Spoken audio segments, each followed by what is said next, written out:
Welcome back to Off the Water. I'm your host, Darth Yacker. Joining me, as always, is Tyler Caldwell. Our special guest tonight is Jeff Penny. Jeff won the individual Calcutta for biggest stringer at this past weekend's Double Trouble tournament down in Pat Kayak Rentals. Jeff's going to talk to us a little bit tonight about his day fishing, his partners, and how he was able to come away with a nice prize today for catching that biggest stringer. Also, if you're looking for suggestions on where to fish this weekend, we've got some great tips for you. There was some really good fishing down in Point of Shin and in Golden Meadow this past week, and we're going to talk about that. Seems like the fishing has really turned on in the past 2 weeks. The trout bite already seems to be much better than it was at this time last year, and so I think the fishing is only going to get better as we get closer to the summer. Tyler Caldwell is also going to provide us an update on our championship qualifiers, Angler of the Year status, and provide us with a full report from this past weekend's winners at Double Trouble. There were certainly some surprises, I think, in the top couple of spots, but there were also a lot of great stringers brought in. So I was pretty excited about it, and so let's get on to it. Tyler, as you know, it was a great weekend of fishing. I didn't place, but man, it was a great day to be out there. We got to pre-fish a little bit on Friday together. Saturday, it was a perfect tournament day, I think. A little bit of light winds, enough to keep the gnats off, a little overcast, so it wasn't hot, a lot of clean water. There were a lot of fish caught. We had such a great turnout for the event. Lots of people were there to weigh in fish. I think we had the final numbers. How many did we end up having registered? We had 69 registered and 58 weighed-in fish, which is pretty impressive. Yeah, so about 35 teams. I think one member decided to fish by himself. And like Tyler said, we had 30 separate teams weigh in fish out of 35, which is, I don't know, it's probably going to be close to a record for us. That's we had a long line. We've got some shots of that Tyler's going to show us a little bit later on. But I think everybody that fished the tournament had a good time, and we just heard some really good stories out there. It was definitely some tough competition out there with some really nice bags being brought in. Now, you and I got to do a little pre-fishing on Friday. We got there a little bit later Friday morning, and the weather was nice that day, although it didn't have much wind. I know there were some issues with some gnats. But, for our viewers, we decided to pre-fish Golden Meadow. I'd been fishing down there once or twice before the tournament and was catching some really nice trout. Now, you went out there with me. We went and fished, and we caught some nice trout on that Friday. And I think you had some nice redfish, too, as I recall. Pretty good stud red. I think you've got a picture of it there. But that was a nice shot we caught in the marsh a little bit later in the day. And actually the trout that we were catching, we were catching fish, 12, 1 o'clock in the afternoon and still doing fairly well. So, you don't have to get out there real early to catch some fish right now. Certainly that's going to change a little bit as the weather starts warming up. I also got some text messages from some of our other members that got out there and did a little pre-fishing on Friday. We've got Hart Faust and her fiance, Charles Garan, did a little pre-fishing in Leeville. I think this was Charles's first time fishing at topwater, and Hart's actually been fishing with a voodoo cork, with a voodoo under a cork that she's been using since Trout Challenge a few weeks ago. So Charles actually managed to land this monster of a bull red on topwater. I talked to him at the weigh-in. Tyler, he said he was working it in. They were there in Leeville. He was working it in. He says right when he got close to the kayak, he was getting ready to stop when that red just came up and exploded on it. And I know exactly what he's talking about. The same thing happened when me and you were out there that time in Golden Meadow, actually, and I caught that Jack Crevalle. So that's pretty exciting. Catching your first fish on topwater, and it to be a bull red on top of that. I know he was really excited talking to him and his fiance earlier that day. Hart followed up. She caught a nice bull on a voodoo under a cork. They went out and bought 2 new kayaks right before this tournament. I think she got a Compass and he got an Outback. So, they're really excited about fishing and really getting into the tournament. So happy to see some of our new members and younger people out there fishing and really enjoying it. So for those people who haven't fished Golden Meadow before, we're going to talk a lot more about that area next week. I'm going to show you some areas. If you're not familiar with the area, I'm going to show you some areas where to go. It's a big area, So it can be a little intimidating when you first look at it. Where should I go? I don't even know where to start. We'll talk a little bit about that. Where you can buy bait for Paddlepalooza, over in that area. Also, we'll talk about base-ons. So that's going to be on the schedule for next week. Tyler, you and I actually, a few of us stayed at the Galliano Inn that Friday night. Was that your first time there? Yeah, it was. And, it was $65 a night for a cabin with two beds. Me and my dad stayed there. It was clean and comfortable, and I found it to be really affordable for what it was. Yeah, absolutely. I mean, the closest places over there, they got some nice hotels. I checked the price. It was like $140, $150 a night. And most of the time when we're out there fishing, you're just looking for a place to crash, somewhere clean. What I'm looking for is clean and cold. I want a place with an air conditioner and a place that's clean. And that's exactly what you got over there at those cabins. They had a little refrigerator, a little microwave in there. And for $65 a night, you got two beds. You sleep two people in there. Something to put your beer in or your water in, and get the bed was actually pretty comfortable. I had a good night's sleep that night. And it's about 2 miles from the launch. Yeah, it wasn't far at all. No, so it's real convenient. They even do a little free breakfast in the morning where you get some coffee and some stuff. They got a little bar on site too, so you don't have to drive anywhere. You can go up there the night before. Little bar in the lobby, get you a drink. Now we actually had about 5 of us staying over there, and went to dinner at a place called Rosie's right across the street. Not a place I'd probably just say, "Oh, I'm gonna go stop at Rosie's on the way down," but it's a little family restaurant. Really diverse menu. I mean, the specials of the day, if you can believe it, snow crab legs and lobster were the specials of the day. Now I said, well, I want something a little hearty because we're going to be fishing and really grinding it out the next day. So I had the chicken fried steak, mashed potatoes and gravy, salad bar. It was all really good. I think we had some onion rings and cheese sticks. And Tyler, what was it that you got? I had a fried fish po' boy. Yeah, how was it? It was good. No complaints. Yeah, it was really good. Actually, I had some wine there. They actually had some pretty decent wine. So it was a good little meal there. So if you're in the area, you're looking for a little place to eat, a little place to stay. I always get concerned when I get out to these areas that these little restaurants you're not sure about. You're going to go in there and have a bad meal. I can tell you that Rosie's over there in Golden Meadow was really good meal. Little salad bar. They had some good looking crawfish over there. Maybe you don't go with the steak. I think Eric may have been a little bit disappointed with his steak, a little thin sliced, but I can tell you everything else I had there was really good. So keep that in mind when you go out there. Yeah, they do. They also they open up, I think, at like 3 or 3:30 in the morning for breakfast. So if you're on your way down to go fishing and you got a little time, you want to get something to eat, you can swing in there. Yeah, that's a really good idea. They apparently do a really good crowd in the morning for breakfast. So if you looking for something a little bit hearty, some eggs, bacon, and stuff, there's no Waffle House down there. So once you get past a certain area, you got slim pickings when you get down to Golden Meadow. So it's a good place to go if you're looking for a place to eat and you're a little hungry in the morning. So look, as with any tournament, there's shenanigans going on, and this tournament is no different from the other one. And Tyler, I know you heard about it later on, but apparently someone snuck a banana in Chuck Bahan's kayak before he went fishing. Did you hear about this? I did hear about it, and maybe you should just make sure everybody understands what the history is behind it or what it means. When my wife had seen the picture and she questioned what's up with the banana.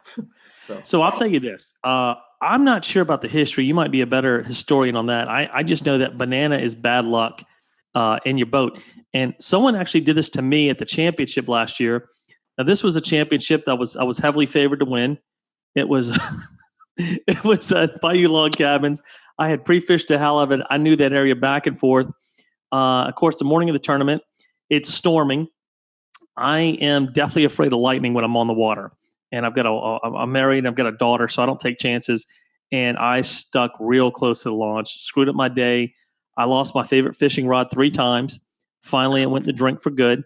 And just to share this little story with everybody. So I fished that, and the next time I fished, that was in December. The next time I fished was Minimalist Challenge in January, so a good month and a half later. Well, I take my crate out of my shed. I had moved. I sold my house, moved into a rental. Take my crate up my shed, and I'm pulling up tackle boxes and stuff. And at the bottom of the box is this rotten banana. I mean, it'd been in there for 6 weeks. It was black, slime, sludgy all over my. I was well. Now I figured out. I said, "Well, I don't eat bananas when I'm fishing. I bring a bag of chips or something really unhealthy, never fruit. And I certainly wouldn't have brought a banana. Well, it came to light that there was some video that I found out about, and Jason Bain was the culprit. He was the one that stuck the banana in, ruined my tournament, ruined my Angler of the Year, ruined my championship. And we'll get Jason back at some point, but that's beside the point. So that happened to me. Tyler, tell us a little bit. Do you know the story about why the bananas are bad luck? I tried to look it up the other day when my wife was asking me, and there's really there's numerous different stories, and it didn't sound like there's really any defined answer. So yeah. Now look, I don't think this person put a banana in Chuck's kayak to wish him bad luck. I mean, as a matter of fact, what there was some. You've got the picture shown, I'm sure. There was some writing on the banana, wasn't there? There was. And what did the writing say? It was wishing them good luck. Yeah, wishing them good luck. So, and look, I know Chuck, and Chuck, he on warm days, he's been known to cramp up. And they say one of the good things about banana, it's got the potassium in it, prevents you from cramping up. I'm sure this person was thinking about him, was certainly not wishing him bad luck. Certainly wouldn't figure that his partner, who's never fished the area, and that Chuck said is not a ringer, would have done a couple pounds heavier than Chuck's particular weight that day. I'm almost positive the banana had nothing to do with that. But look, we're putting this out there. If anyone saw anything, if y'all saw who put the banana in Chuck's kayak, let us know. It was at Golden Meadow launch. Maybe it was the night before. We're not sure, but maybe you can help identify this mystery person. I know Chuck is looking for that guy. So, Tyler, I know you had a really good time fishing this tournament. And you're on here every episode. We usually have other guests, and you had a really interesting story because you actually decided to fish this tournament with your dad. I did. Yeah. Sure did. So we've got some ultra competitive people in this club, and maybe instead of taking your wife or your friend, like maybe some of us should have, you took your dad. To go and be able to spend the day fishing with him, and I know a lot of us are very envious of that you've got that kind of relationship with your dad, and found something that you guys can do together. So that's great. But tell us a little bit about yourself. You live in Albany? I do. I was born and raised in Baton Rouge, and went to school all through high school and college over there, and basically when I moved out on my own and got my own place, I kind of bought my first house in Ascension Parish in the neighborhood, and after a few years decided the neighborhood life wasn't for me, and so I moved out to Albany and got a couple acres and just a little room out here. You mean you like the guy from Great Acres? I am. Clean living is in the farm life, and Kinley, she's kind of Kinley. If you don't know, Kinley is Tyler's wonderful wife, very beautiful girl, very nice, very sweet. Tyler got her, somehow convinced her to move out to the country, move on acreage, and now she farms, right? I mean, she raises chickens. She does. She has 7 chickens and 1 guinea. And what's a guinea? Pig? It's a type of bird. I don't really know much about it. I can tell you they're loud as hell. Probably more annoying than a rooster. Can you eat them? I'm not sure about that. I would imagine. I'm sure people do. These are her babies, so they are strictly for eggs and pets. I know. I've been trying to get my hands on one of your organic chickens for about 2 years now, and Kelly gets pissed at me every time I mention about having a Sunday dinner with fried chicken. I mean, they're naturally raised. I saw the pen you built for them. I mean, the things like the Taj Mahal of chicken coops, and certainly what you spend on the chickens and the feed and the coop. I know you're getting free eggs, but man, you're going to be in the hole a couple of years before the eggs start paying for themselves. Yeah, I could have bought a lot of eggs for what we put into that thing. Yeah. Well, Tyler, you put in a lot of work with the club, and for people that don't know, I'll be honest with you. I'm not even sure what Tyler's position with the club is. He's an officer. Are you secretary this year? Secretary this year. Secretary this year, but really that's just like a minuscule part of what he does. He handles all the issues with the club forum page. He handles the Facebook stuff. He handles the registration. He helps write the rules. He likes to take credit for picking tournament dates. But that did not happen. Um, all the technical stuff involved on this show is Tyler. I put together some things, but the amount of work he spends, if I had to guess, about 20 hours a week on the club. If I had to guess, and he's laughing because it's probably a lot more than that, but that's being conservative. So, Tyler, we really appreciate everything you do. I know all the guys do. You really do a lot for the club, and you really keep it going. But when you're not in the club and you're not working with the club, which I know is every day, what do you do for a living? I went to school for construction management, and I've been working for basically straight out of college. I started with a contractor that I've been with for 8.5 years now. I'm a project manager and estimator, and we primarily build docks for refineries up and down the Mississippi River and along the Gulf Coast. So big ship and barge docks at the plants and refineries, and we also do some land pile driving. So just about every major foundation in Louisiana has some type of piles underneath it to support it due to our soils down here. So most of the time, the piles, the work that we do is all covered up when the job's said and done. But that's the main two things that we do. Okay. Now I know we were talking earlier. So you actually decided to fish this tournament with your dad, and when we were out there, actually we were kind of in the same area. Me and my partner Scott Myers, with you and your dad, we ran into you guys at some point. I know Scott got some good pictures of you guys fishing. I don't know if you've been able to show them yet. Yeah, I put it up. Yeah, you put it up. So I'm sitting there and I hear you telling him, "Hey Scott, take a picture." Me and my dad. And Scott's like, "Yeah." He's breaking out the camera. I'm turning like, "Son of a jeez!" I'm trying to catch some. I'm trying to win a tournament here, guys. Y'all are taking pictures. That was the request. My mom texted me that morning and said, "Hey, good luck and please try to get a picture of y'all together." So I was like, "Well, here's that professional photographer. What better opportunity?" And I tell you what, he had some great pictures.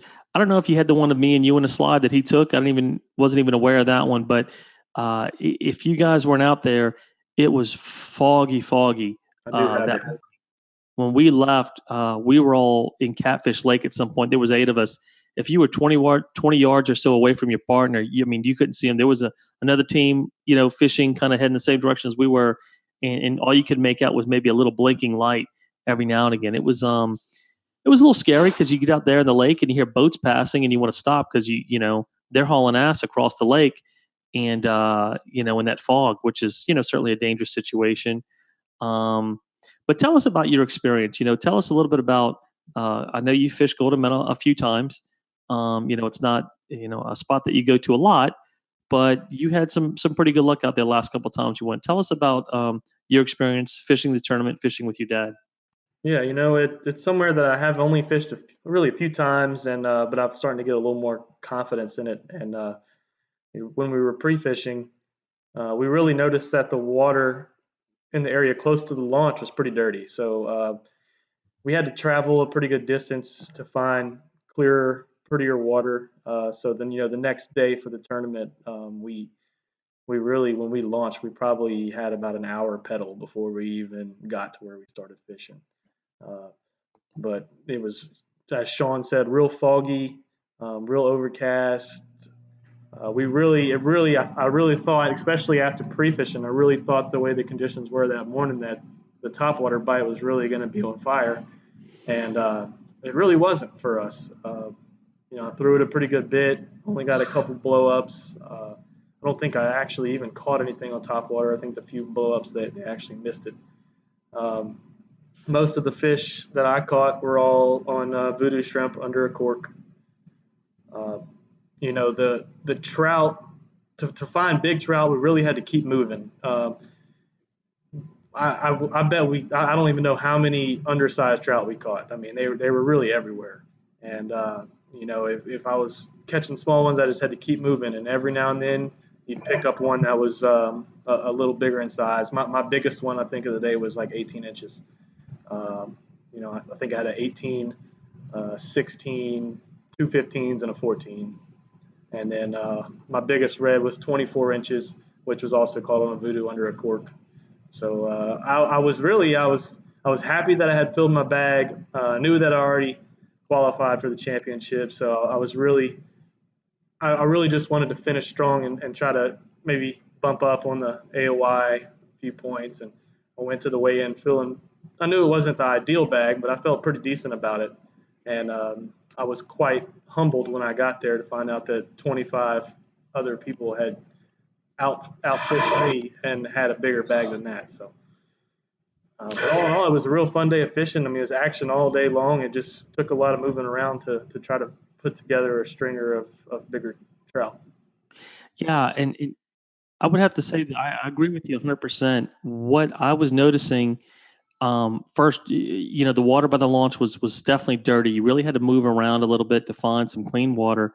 Once you found it, you'd find big areas of clean water, and the trout were definitely not stacked up anywhere. Now you might find the little ones stacked up. I mean, you could sit at a point and throw a cork and catch all you wanted of 11-inch trout. Now that's telling me, man, come Patapalooza, it's going to be a good time because we should have plenty of nice sized trout, a month from now. Um, but what I was looking for out there, I was finding the trout where the water really wasn't moving a whole lot. So we were trying to find some moving water. And if you could find moving water around some points, then that area would typically hold one, maybe two trout. So the key for me, at least, was moving around a lot, trying to find that moving water, and not getting stuck fishing that same point for 20 minutes because that each spot would maybe only hold one nice trout. So you want to try to catch that trout, move on to the next point, and keep moving around. Like you, I tried top water a lot. I may have caught one or two on top water, I guess, but most of my fish came with a voodoo under a cork. This is that time of year when they're starting to chase the shrimp, and I saw a lot of small shrimp being chased. Certainly, anytime I saw that, I'm throwing the cork right there.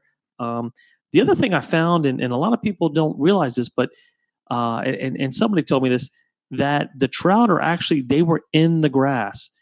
Typically you're throwing in more of a middle of a canal. A lot of these trout were in the grass. I'm throwing right up against the grass like you normally would for redfish. And me and you actually Friday saw that. We saw an area where some bait was just being busted repeatedly against the grass. I thought it was a nice red. I'm throwing a spoon. You're throwing a tsunami or something like that, and we just couldn't get. I threw my voodoo under a cork, and right away, boom, it was a trout. So I would say this, don't, just because you see bait busting against the grass, don't think that it may not be a trout. Most of the big trout I caught were right up against the grass line. Every cast I started was right there, and I'd worked my way out. And you know what Terry over at Terry's Bait Shop in Leeville told me one year? He this was a couple years ago. I talked to him. He said, "Look, at this time of the year when the trout start laying their eggs, they're actually going into the grass and trying to lay the eggs to keep them away from some predators. And you'll start seeing almost what he described as like grass burns in the on the belly. So come April and May for Paddlepalooza, don't be afraid to throw that cork or that top water right up against the grass line and fish it out there because you may get lucky and get a big trout. Um, the trout we were catching that day, Saturday, we had some good trout out there, 15, 16, 17, 18, 19. I think my biggest one over the 2 days was probably close to 20, if maybe not a hair under. But some solid fish, real fat fish. They weren't skinny, so they had some meat on them and some weight. So if you're going out there in the next couple of weeks and you're looking to fish, I'd say now through May is really going to be a time to get out there and try to catch some of those trout. Um, don't expect to find them stacked up though right now. Keep moving. Try to find that moving water. Try to find that clean water. Hopefully you'll get on them. Hell, I think me and you were at one point casting. We were actually ran into each other. We were casting back to back. You were hooked up and I was hooked up, probably on our best trout of the day right there. Yeah, Little island off of the grass line. Yeah. sure was. So look, there's plenty of fish out there. So look, we're going to take a quick break and hear from one of our sponsors, and we'll be right back. I'm going to get to Jeff Penny and hear about how his day went. What's up, guys? It's Brock from the Backpacker again. Another cool new product we have for this year are the Ice Mule coolers. This is really the perfect size to keep your snacks and drinks for the day. And the cool thing about it is, all you have to do, clip it to the back of your seat. It stays out of the way while you have your AO bag right in the back to hold all your fish, so you don't have to mix them all up. And don't forget, be sure to visit us online at www.backpackeroutdoors.com or in one of our stores in Baton Rouge and Lafayette. We're back. Hey, Jeff, how are you doing tonight, man? I'm great. How are y'all? Good. Sorry it took a little while to get to you. We had a lot of stuff to go through and still some more things. But man, I'm looking behind you. You got all kind of fish hanging up over there. Where you at? I'm actually in Franklinton, Louisiana. It's where I live. This is my shop where I make most of my baits and stuff. I got into bait making kind of as a hobby about a year and a half or so ago, and kind of took over a portion of my dad's shop, and that's where I'm at now. We got Wi-Fi, and I figured it'd make a cool background for the video. So Absolutely. And so that's kind of like your fish cave, huh? that's it. Man cave for fishing. I got to get me one of those. It certainly looked like some nice little bass you got behind you. Yeah, that's actually a stringer mount that my dad and I caught down in Delacroix. Several years. This was pre-Katrina, so this has been quite a few years back. Used to do a lot of bass fishing, a lot of tournament fishing out of there. My dad actually had a canal kind of named after him unofficially down there. If anybody's ever heard of the J.C. Penney Canal, the northeast end of Lake Leary. I don't think it's there anymore. Most of Delacroix's not there anymore, unfortunately. So Jeff, tell us a little bit about yourself. You live in Franklinton, and we're going to talk a little bit about your baits that you do in a little bit. But what do you do for a living? Actually, my brother and I started a little small business. We started out buying some equipment, getting into the cable business, burying cable, contracting for different companies. Kind of backed out of that a little bit, doing a little more odd and end stuff, pressure washing, yard maintenance, that kind of thing. Prior to that, most of my experience was in law enforcement and security. I left a security job about a year ago to pursue my own business. So a lot of benefits working for yourself, and a lot of worries, but a lot of benefits. Right. There's definitely some give and take. Yeah. How long have you been in the club? This is my first year in the club, actually, my third event. I just got in January, actually, right before Minimalist Challenge.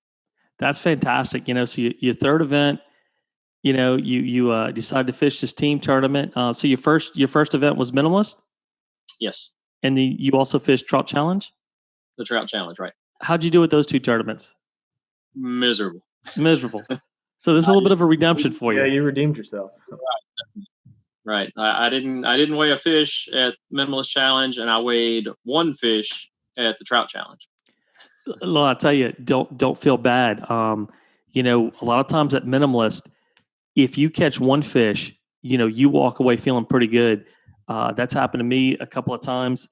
I know a lot of people leave Minimalist with nothing caught. I mean, we had one year where everybody caught fish. It was a spectacular year. You were there, but these last couple of years have been a little tough. It's January. You're fishing with baits you're probably not used to. It's a tough tournament, but that's why I think a lot of people love to fish it, because you never know the baits you're going to get. You know it's going to be tough.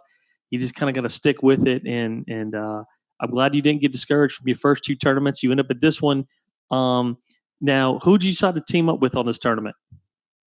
My partner for Double Trouble was my best friend, Danny Compagno. Okay. We've been friends for 20 plus years. He's been my fishing partner basically since I've started fishing.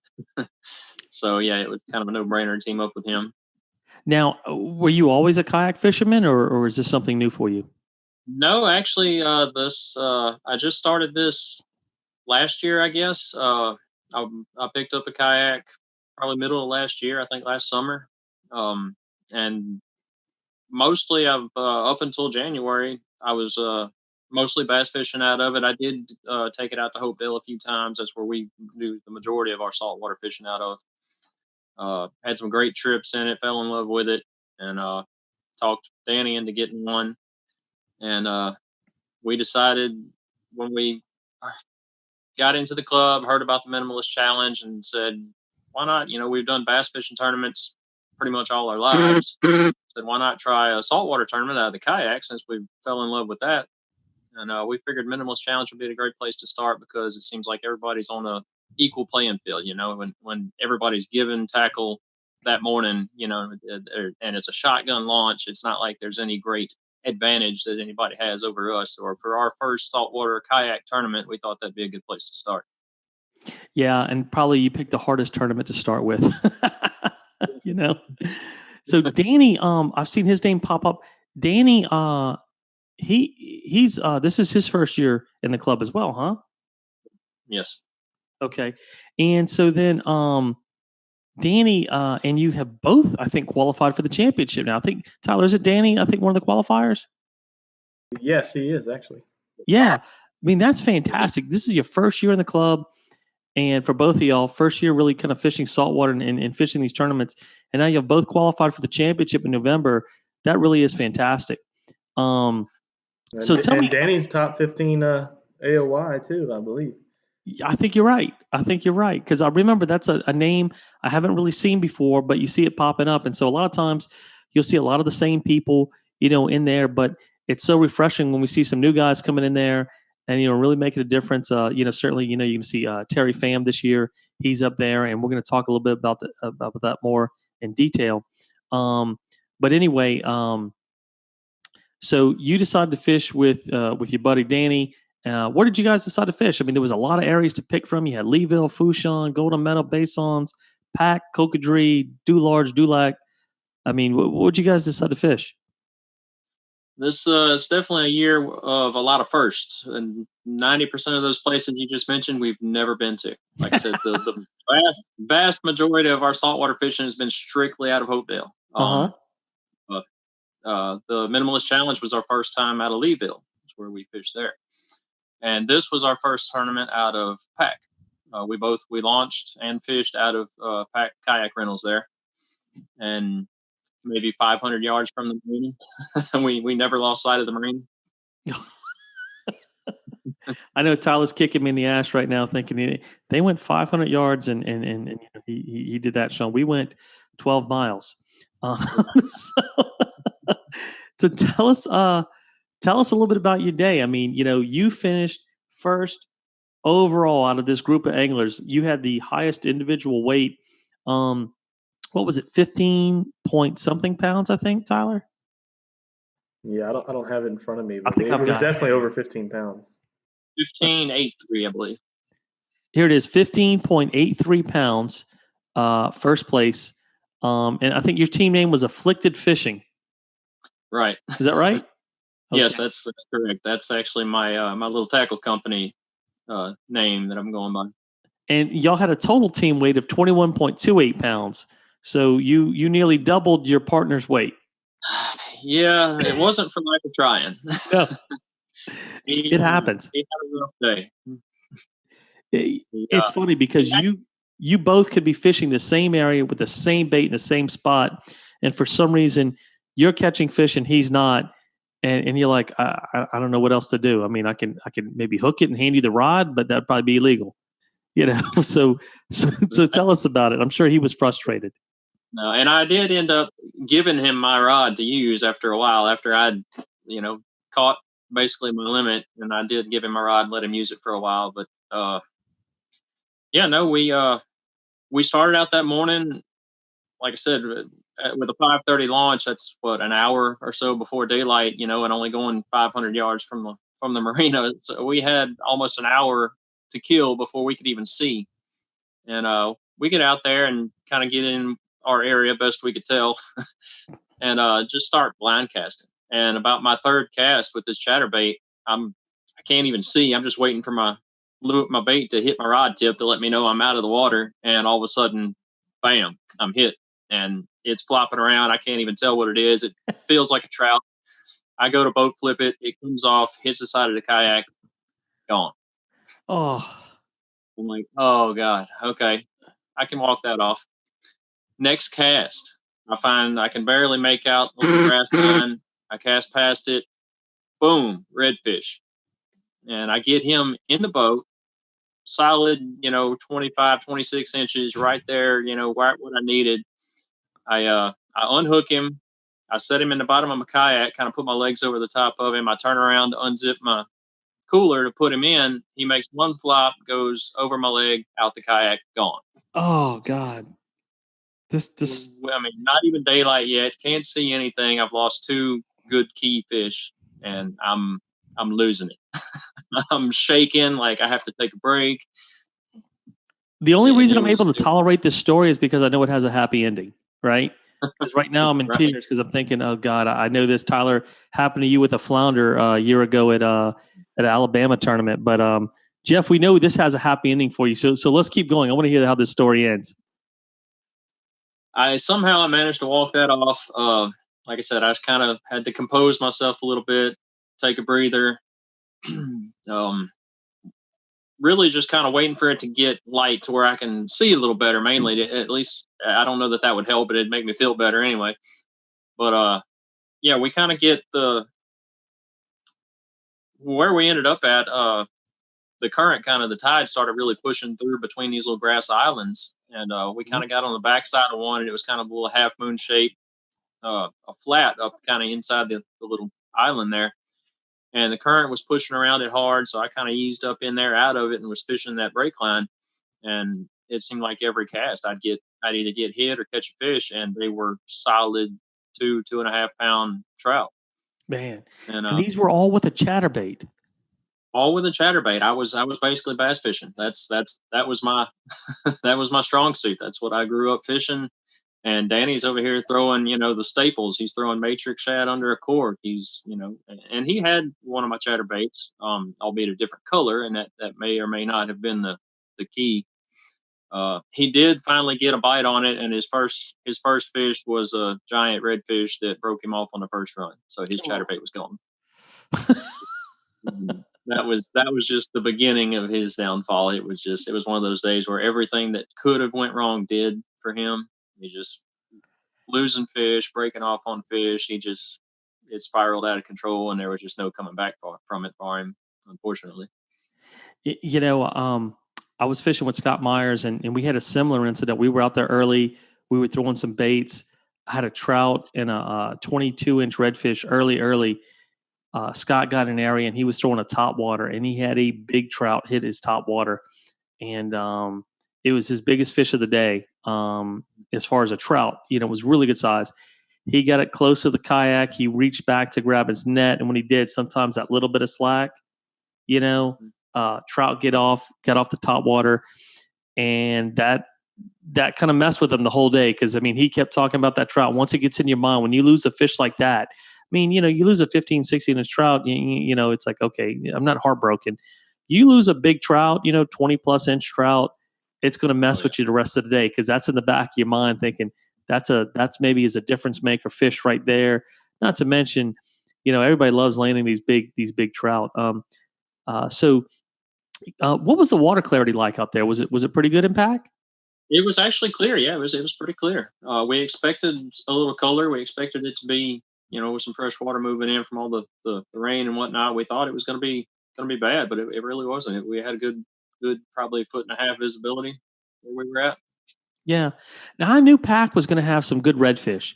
What I was figuring was that this particular tournament that the trout would play key, and I got a report from a friend who had a friend who's got the inside info on Pack, telling me that they weren't catching any trout out there that week, and that trout were going to probably be hard to come by.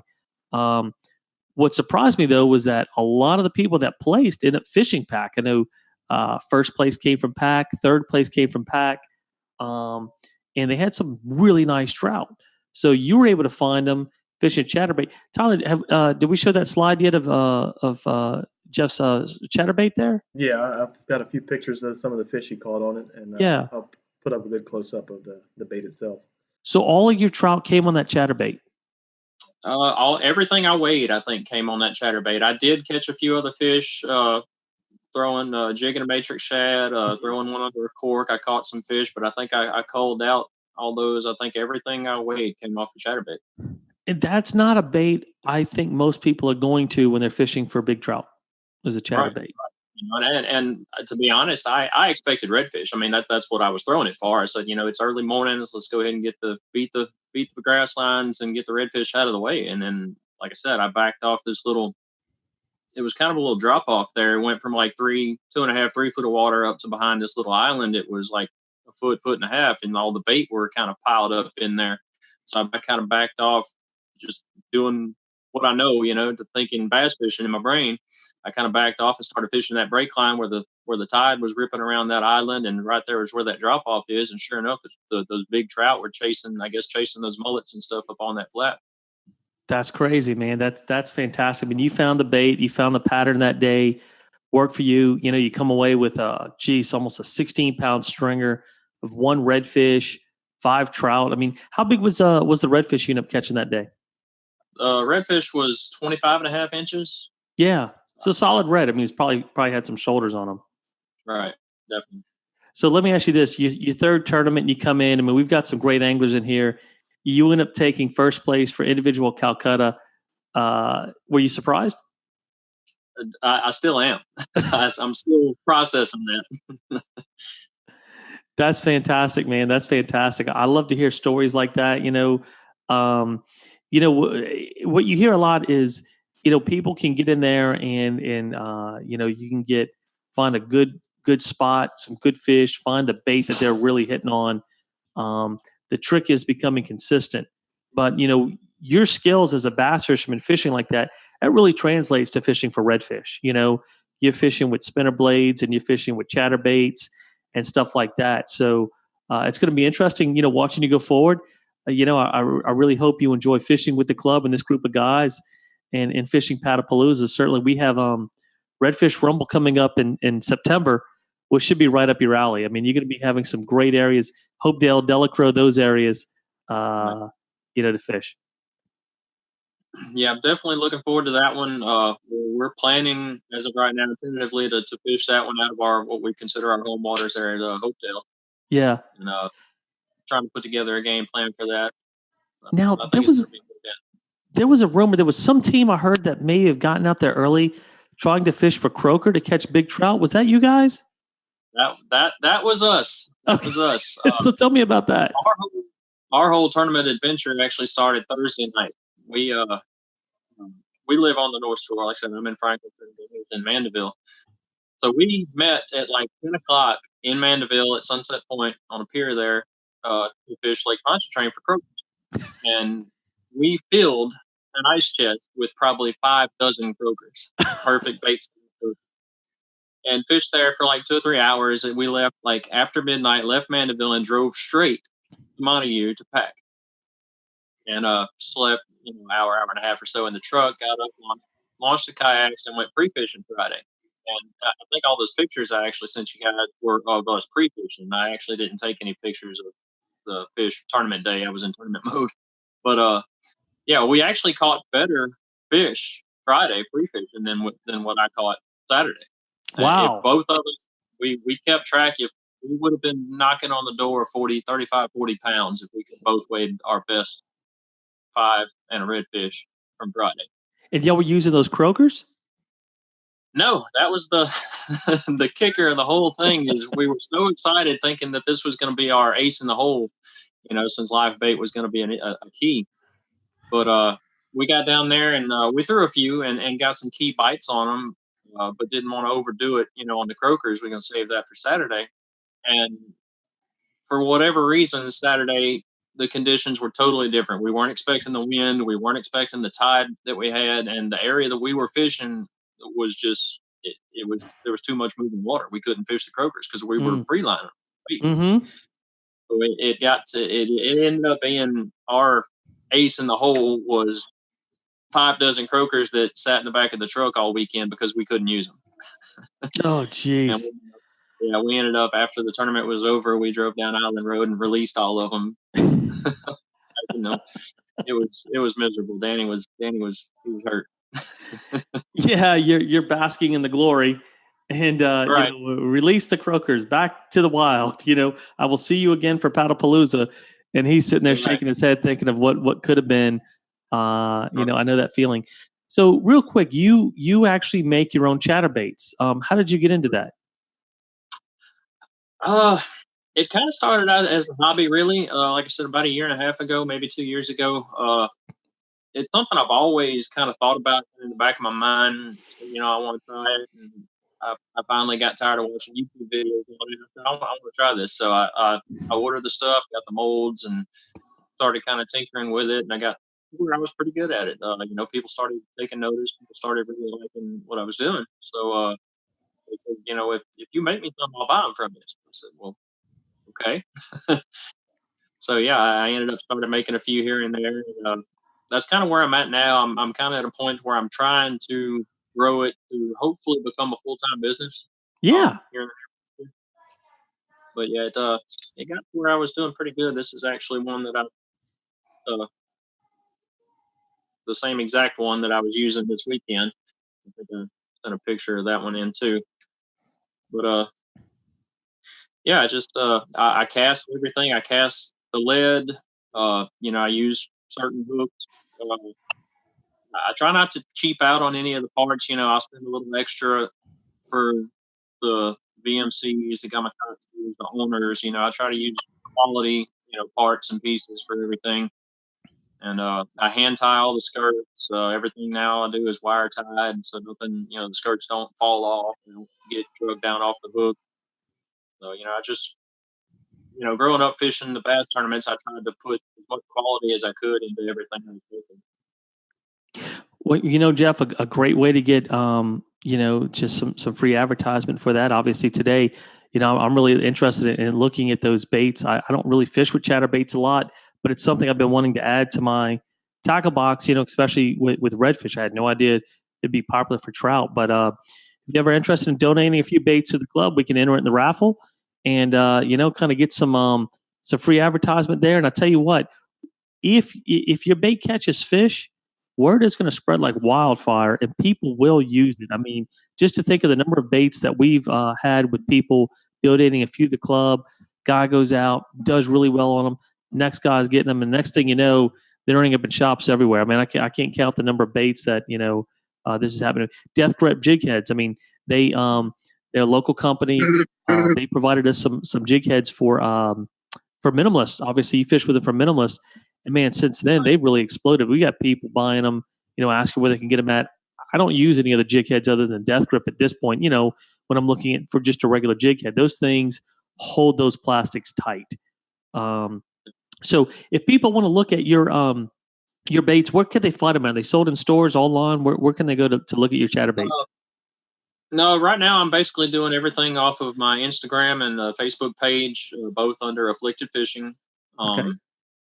I've been toying with the idea of putting some in stores. I have actually sold a handful of them to Pat Turner down at Hotel Marina, and he's got them on shelf in there. I sold him about 20 or so the last time I was down there. I've heard they've been selling. I don't know to what extent. I haven't been back down there to see how they're doing. But he did tell me to bring him some more the next time I come. So that's got to be a good thing.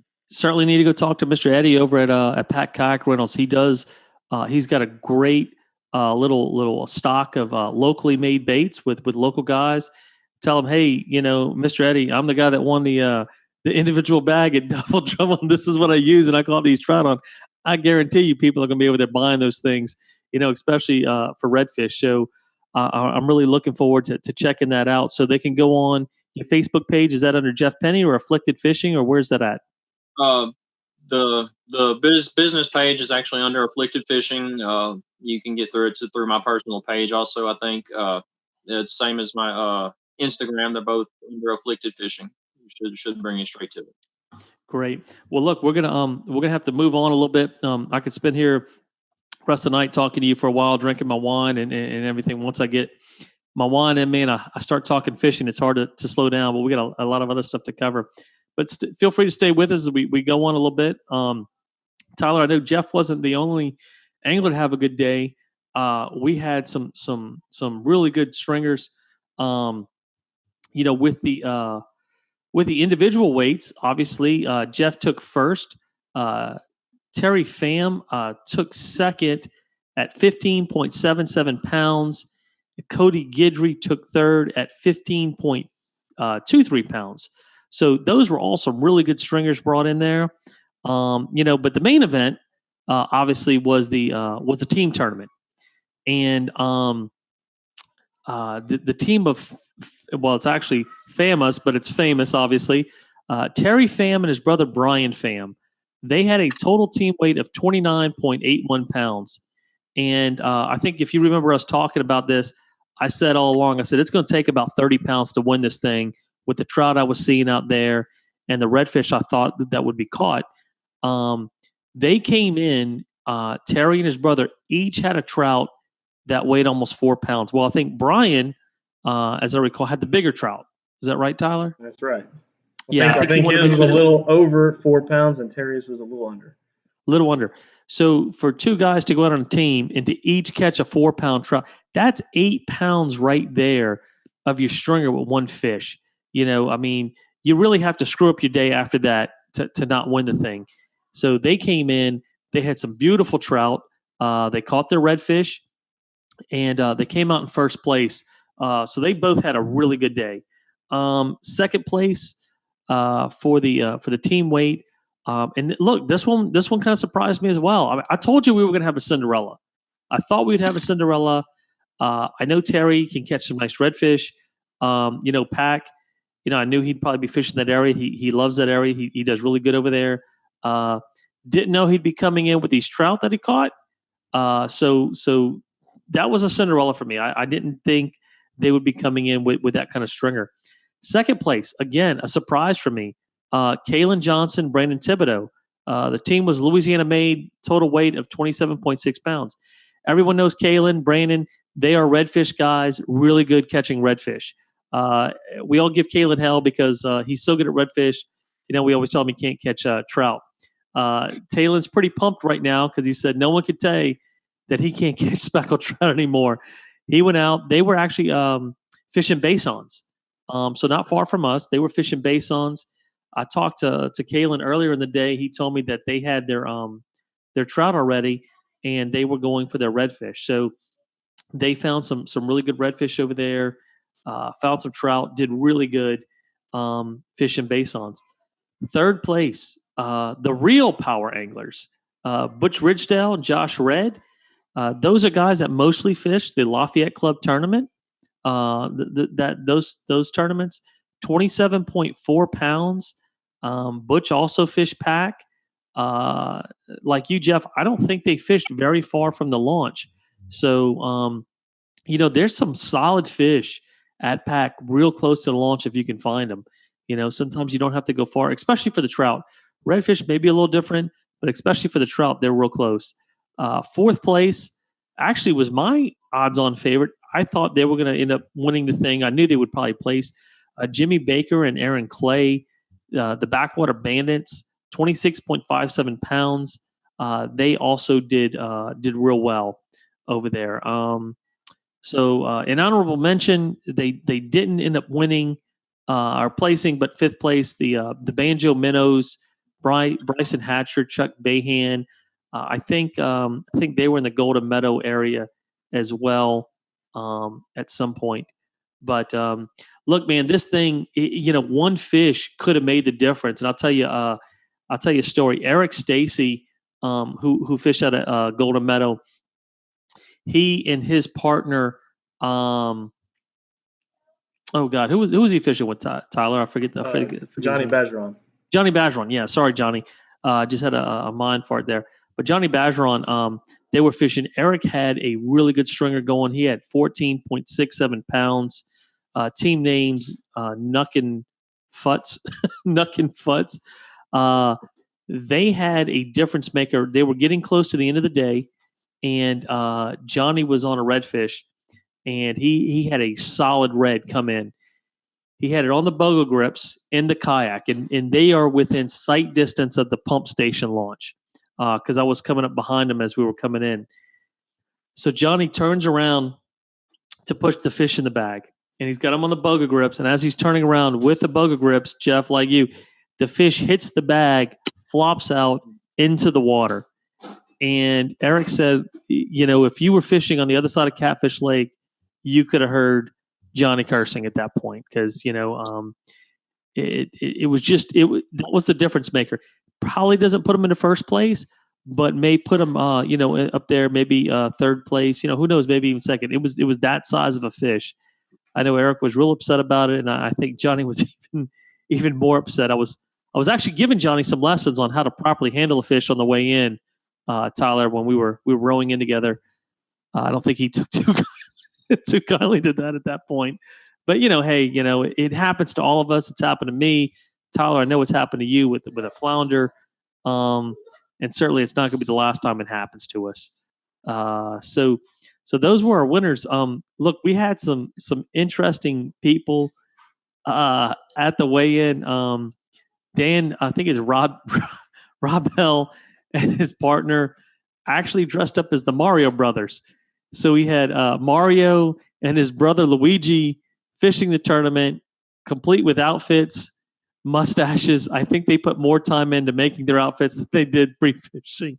But hey, guys, man, we love to see it out there. That was great. We had a lot of other people. I think the line. Scott took a good picture from the pack shack. We had a nice line out there of people waiting to weigh in fish. Everything went real smoothly. So it was a great tournament overall. I think hopefully it'll become a staple of our series. I hope enough people enjoyed fishing it.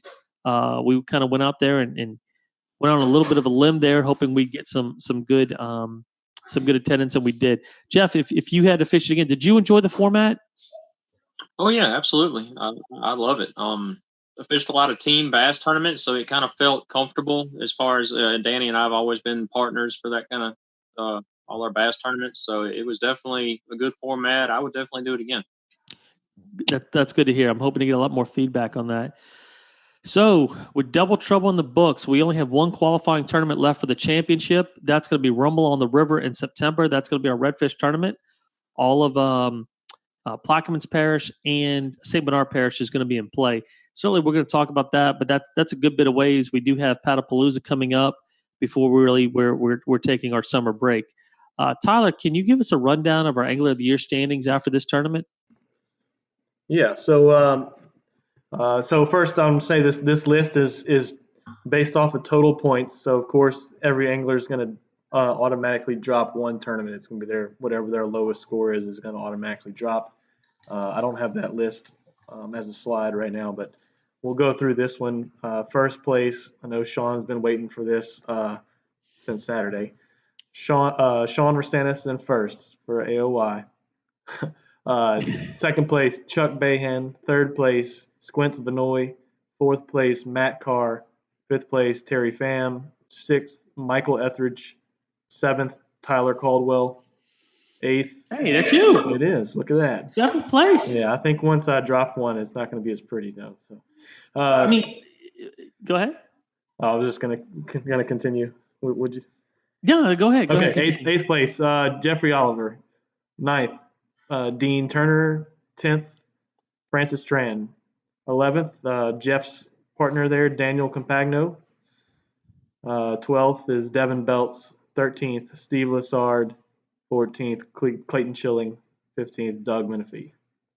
Yeah, and so just to remember that, everybody gets to drop their worst tournament. So these standings right now are taking consideration that some people may have missed a tournament, and that will count as their drop. So obviously their score is going to be a lot lower because, if you fished all three tournaments, you're going to have a whole lot more points. But at the end of the day, your lowest tournament is going to be dropped. So people like Steve, Clayton, things like that, they're going to move up, once that drop takes place.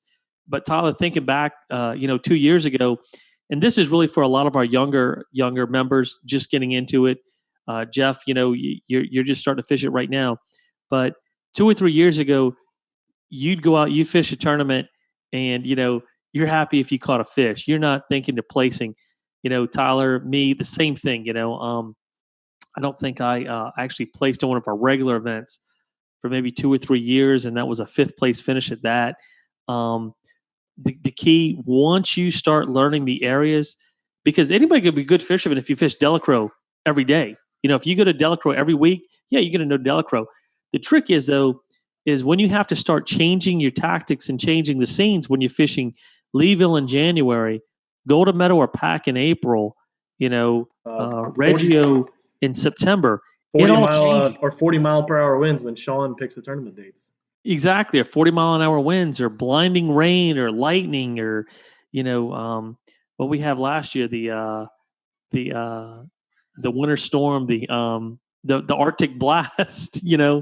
So the more you fish these things, I'm going to tell the guys out there, the younger guys especially, don't get discouraged. Don't get discouraged if you skunk. Don't get discouraged because you don't know an area.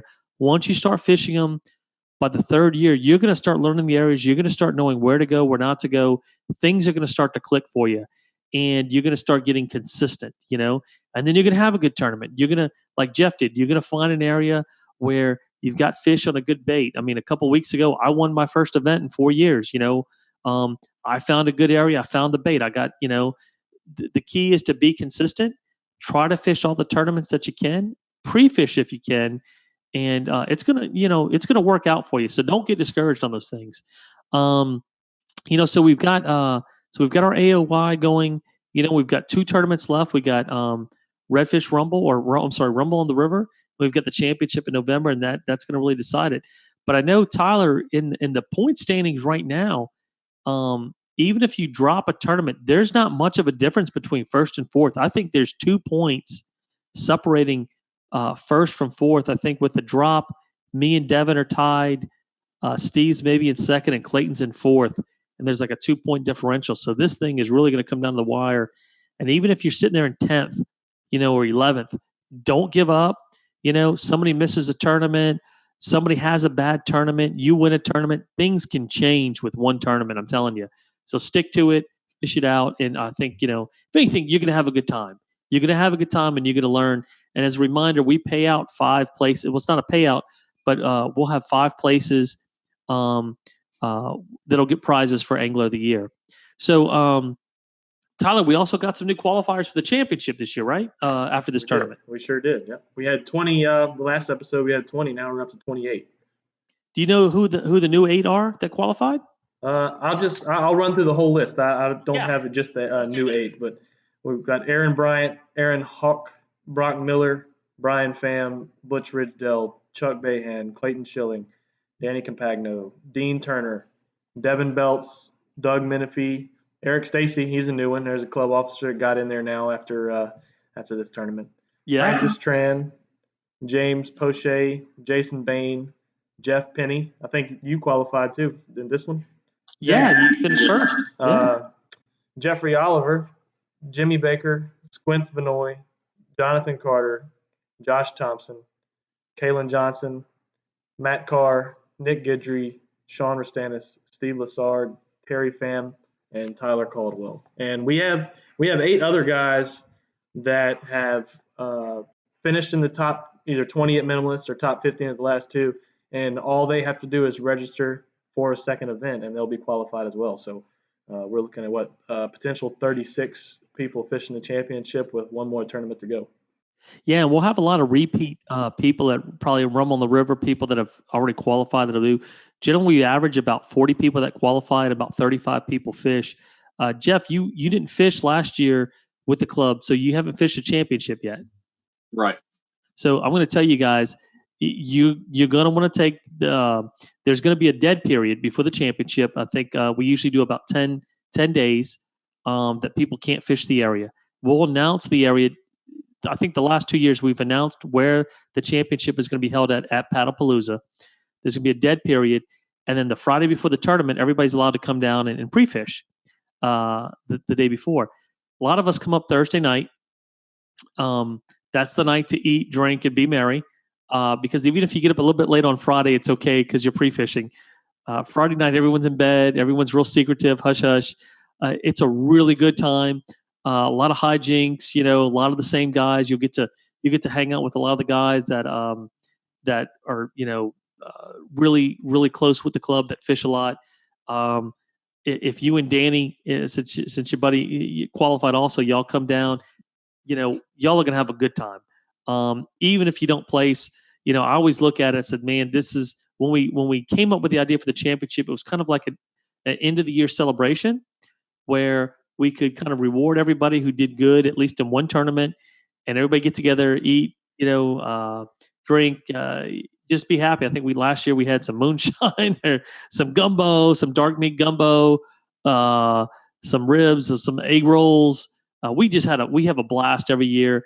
Now I'll tell you this: the first year it snowed on the championship, and the second year we had a storm of storms come through. So our track record isn't that good, but I got a feeling the third time's the charm.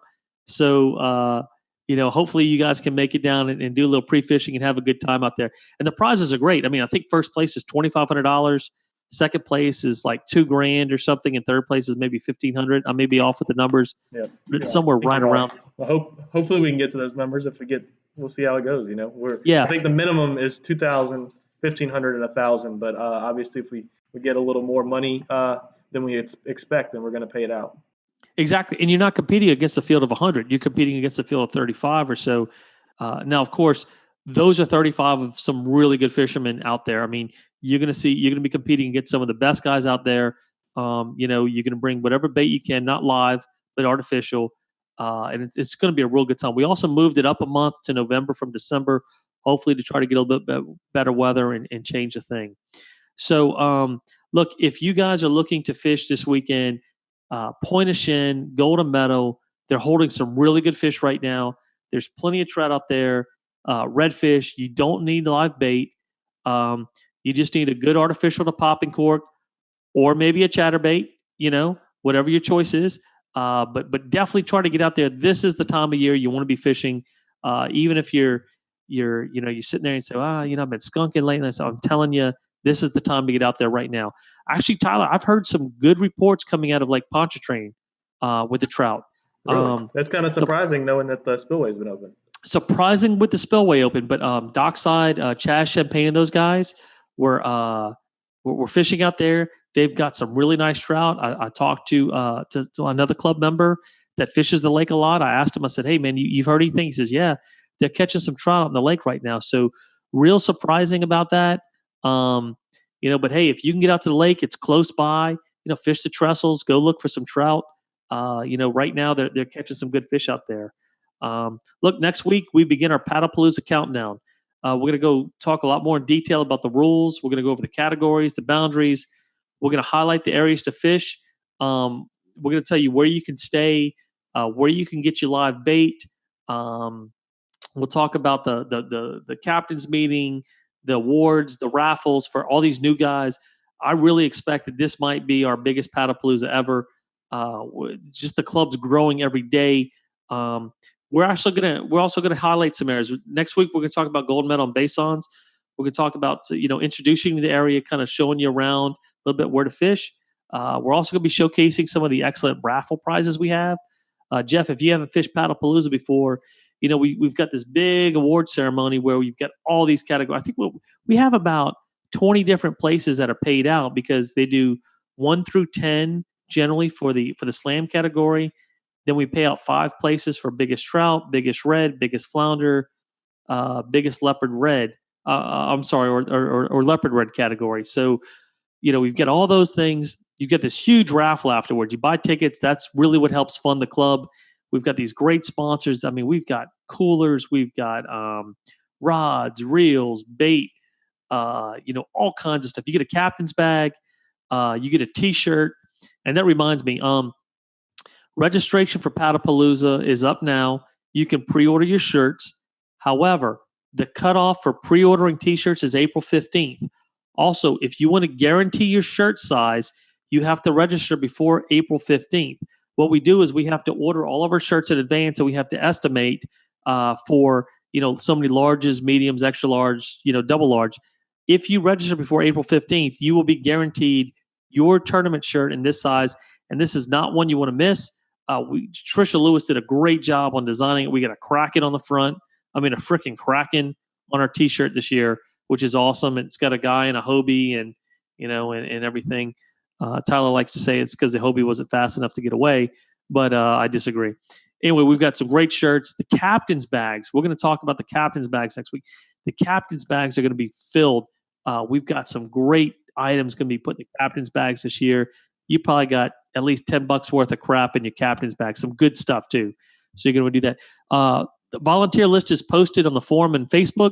Get out there, sign up, help out. We can't do this tournament without the help of our members.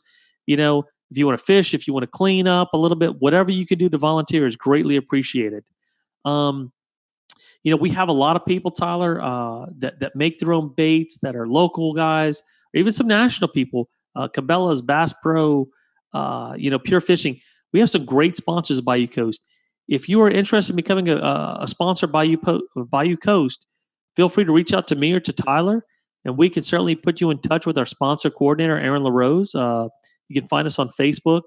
Sean Rastanis, Tyler Caldwell, Bayou Coast Kayak Fishing Club. Find us on there. Reach out, email us. You know, certainly we can put you in touch. Get your product advertised. Get it out there. I mean, you are really putting your product in front of a captive audience here. This is the audience you want to be in front of. These people are serious about fishing.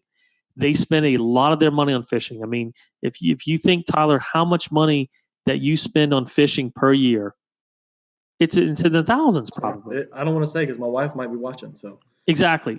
So we're going to keep that in low down, thousands, but it's a lot. You know, it's hundreds of dollars in baits. We always are looking to try out new things, catch fish on different things, kayaks, kayak accessories. So get it out there. I think we ran a little long tonight. I'm sorry, it was a little long-winded. We had a good guest on. We had a lot of good stories to tell. If you missed part of tonight's episode, you can check it out on YouTube or Facebook. It's also available as a podcast. Jeff, really want to thank you for coming on with us tonight and sharing your story. Best of luck to you. I hope we certainly hope to see you at Paddlepalooza in a month. So also, I'm sorry. Go ahead, Jeff. I just said I definitely plan to be there. I appreciate y'all having me on. It's been great. Absolutely. And look, those croakers are going to come in handy. Just save them. Special thanks to Scott Myers. I don't know if we're going to go through all that again. Yeah. Or you could buy them at that point. You can buy them at Bridgeside. Special thanks to Scott Myers. If you guys don't know, Scott provides a lot of the photographs for the club. He comes to the weigh-ins. You know, he really captures these events, captures these moments. Scott's an excellent photographer. Also, I think Scott was nominated something to do with the Jackson team, Tyler. Top 25. I've got to get the details on it, but yeah, I know. I think they chose the top 20 or top 25 members of their team that are now considered part of the national Jackson kayak fishing team, and Scott Myers, I believe, is on that list. Yeah, and so congratulations. That's a big honor for you, man. You know, Scott was my partner. We had a good time fishing together. I probably nagged him a little bit more than I should have, and that's my fault. I sometimes the competitive nature in me gets a little bit more, you know. So Scott, mea culpa, my apologies to you, man. I know I still love you, good friend. But Scott's an excellent photographer. You know, he does weddings, family shoots. If you're in fishing like me and you ever want to do a shot where you're out there and you're fishing and you want to capture the moment, Scott will actually go out there. You can hire him to go on your kayak. You know, he'll get on his kayak and he'll take some great action shots with you. Just the photographs I've seen that he's taken of me. I know he's taken some great shots of you, Tyler. I mean, those are wall hangers. Those are just beautiful pictures.